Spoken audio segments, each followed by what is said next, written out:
Hello my dear student, अभी बहुत बड़ा एक अपडेट आप लोग के लिए ऑनरेबल सुप्रीम कोर्ट से आया हुआ है। जो स्टूडेंट जुडिशियल सर्विसेज की तैयारी कर रहे हैं उनके लिए ऑनरेबल सुप्रीम कोर्ट से एक बहुत ही बड़ा अपडेट आया है। और वो अपडेट ये है कि जो गुजरात जुडिशरी का प्रीलिम्स का एग्जाम था 23 को, उसको स्टे कर दिया गया है।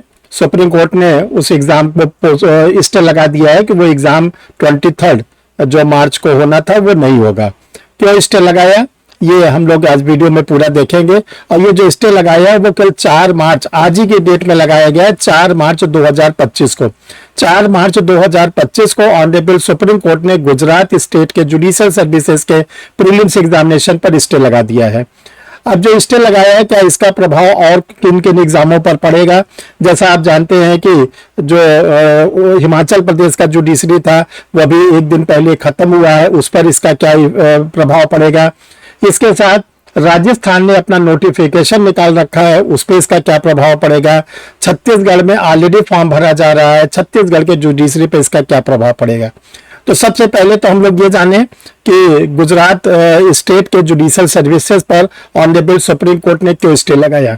ये सबसे पहले हम लोग इसको जानेंगे, तभी आगे की बातें हम लोग को समझ में आएगी। डियर स्टूडेंट, जैसा आप लोग को मालूम है कि ऑनरेबल सुप्रीम कोर्ट में ऑल इंडिया जजेस association versus union of India, honourable supreme court में एक बहुत ही इंपॉर्टेंट केस पेंडिंग है, अभी इस पर कोई डिसीजन नहीं हुआ। ऑल इंडिया जजेस association versus union of India, जिसमें यह कहा गया था कि जो लोअर जुडिशरी में सिविल जज की वैकेंसी फिलअप की जाती है उसमें उन कैंडिडेट को कहा जाए जो कि 3 साल का एडवोकेसी किए हों, 3 इयर्स की एडवोकेसी उनके पास जरूर होनी चाहिए। इस चीज को लेकर रेट पेंडिंग है।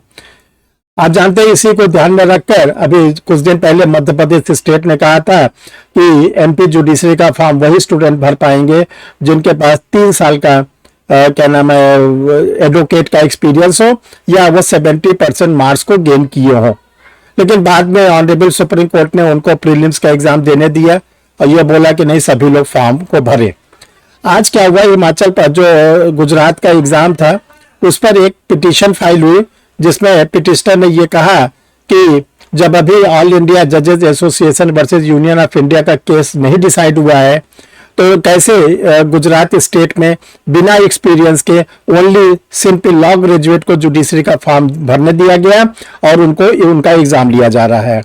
तो जब तक ऑल इंडिया जजेस association versus union of India का केस न डिसाइड हो जाए तब तक के लिए गुजरात स्टेट के प्रीलिम्स एग्जाम को रोक दिया जाए। स्टूडेंट, अब तो गुजरात का प्रीलिम्स रुक गया है, अब आगे जैसा ऑनरेबल सुप्रीम कोर्ट का डिसीजन होगा उसी के अकॉर्डिंग होगा। क्वेश्चन ये उठता है कि इन स्टेट का क्या होगा जहां पर हिमाचल स्टेट में अभी जुडिशियल सर्विसेज का एग्जामिनेशन हुआ, जो विदाउट एक्सपीरियंस हुआ, ओनली लॉ ग्रेजुएट का हुआ।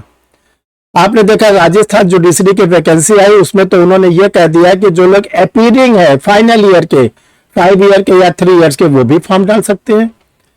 छत्तीसगढ़ में अभी आपने देखा कि छत्तीसगढ़ हाई कोर्ट ने वो हटा दिया कि एडवोकेट के रूप में रजिस्ट्रेशन होना जरूरी नहीं है। तो इन सब एग्जामिनेशन पर इसका क्या प्रभाव पड़ेगा, तो ये ध्यान रखिएगा। इसके लिए हम लोग को ऑनरेबल सुप्रीम कोर्ट के जजमेंट को इंतजार करना पड़ेगा कि सुप्रीम कोर्ट अपने जजमेंट में क्या कहता है। और इसलिए स्टे लगा दिया गया है कि जो ऑल इंडिया जजेस एसोसिएशन का केस है एक बार डिसाइड हो जाता है, इसमें यह हो जाए कि क्या ऑल स्टेट के जुडिशरी में 3 इयर्स का एक्सपीरियंस रखा जाए कि न रखा जाए, इस बात को लेकर एक बार ऑनरेबल सुप्रीम कोर्ट का डिसीजन हो जाता है, हर स्टेट के ऊपर ये क्या हो जाता है, फिर लागू हो जाता है। तब ये समस्या नहीं रहती कि कुछ स्टेट कह रहे हैं कि एक्सपीरियंस हो, कोई स्टेट कह रहा है एक्सपीरियंस ना हो, कोई स्टेट कहता है कि एडवोकेट के रूप में रजिस्ट्रेशन हो, भले एक्सपीरियंस ना हो। ये सब समस्या तभी दूर होगी जब ये जो ऑलरेडी केस पेंडिंग है जिसकी सुनवाई चल रही है, अभी इसका डिसीजन नहीं हुआ है, एक बार इस पे सुप्रीम कोर्ट की फाइनल ऑर्डर आना बहुत जरूरी है। अगर सुप्रीम कोर्ट कह देता है कि नहीं, 3 साल का एडवोकेट होना जरूरी नहीं है, तो बहुत अच्छी बात है, सभी लोग भरेंगे, फ्रेशर भरेंगे। अगर ऑनरेबल सुप्रीम कोर्ट कहता है कि 3 साल का एडवोकेट के रूप में रजिस्ट्रेशन जरूरी है, आप कैंडिडेट ने 3 साल प्रैक्टिस किया है, तो उसमें कुछ कॉलम और भी देंगे, सुप्रीम कोर्ट और भी कोई फाइंडिंग देगा, परसेंटेज वगैरह देगा। तो देखो ये सब जो है सब काल्पनिक चीजें अभी है, अभी कुछ कहना जरूरी नहीं है। अब स्टूडेंट पूछ रहा है कि क्या करें। देखो आप लोग को हम ये बताना चाहते हैं, आपके पास केवल एक ही हथियार होता है। अब वो हथियार क्या है? पढ़ना। पढ़ने के सिवा आपके पास कोई ऑप्शन नहीं होता। तो आप अपनी पढ़ाई को जोरों से जारी रखिए, पढ़ाई पर कभी भी रोक मत लगाइए, और ऑनरेबल सुप्रीम कोर्ट का जो भी डिसीजन होगा वो आपको सबसे पहले अपडेट किया जाएगा। और ऑनरेबल सुप्रीम कोर्ट अगर 3 साल लागू करता है, तुरंत नहीं करेगा, आगे के समय के लिए करेगा। जो फ्रेशर है वो अपना एग्जाम देंगे, ऐसा मेरा अनुमान है कि वो ऐसा नहीं कि ये कह दिया जाएगा कि 2025 से लागू किया जाए, उसके लिए टाइम दिया जाएगा जैसा हम सोच रहे हैं। तो आप लोग थोड़ा इंतजार कर, अपने पढ़ाई को जोरों से जारी रखते रहे और इंतजार कर रहे हैं ऑनरेबल सुप्रीम कोर्ट के आगे फाइनल जजमेंट का। Thank you my dear student. ऐसे ही अगर आप लोग वीडियो चाहते हैं कि परीक्षा रिफ्रेशर के ऐसे वीडियो आप लोग को मिलते रहे, तो आप लोग परीक्षा रिफ्रेशर के यूट्यूब चैनल को जल्दी से जल्दी सब्सक्राइब कर लें। तो आगे आप लोग को ऐसे जो वीडियो बनेंगे वो आप लोग को मिलते रहेंगे, आप लोग उसको देखते रहेंगे। Thank you my dear students.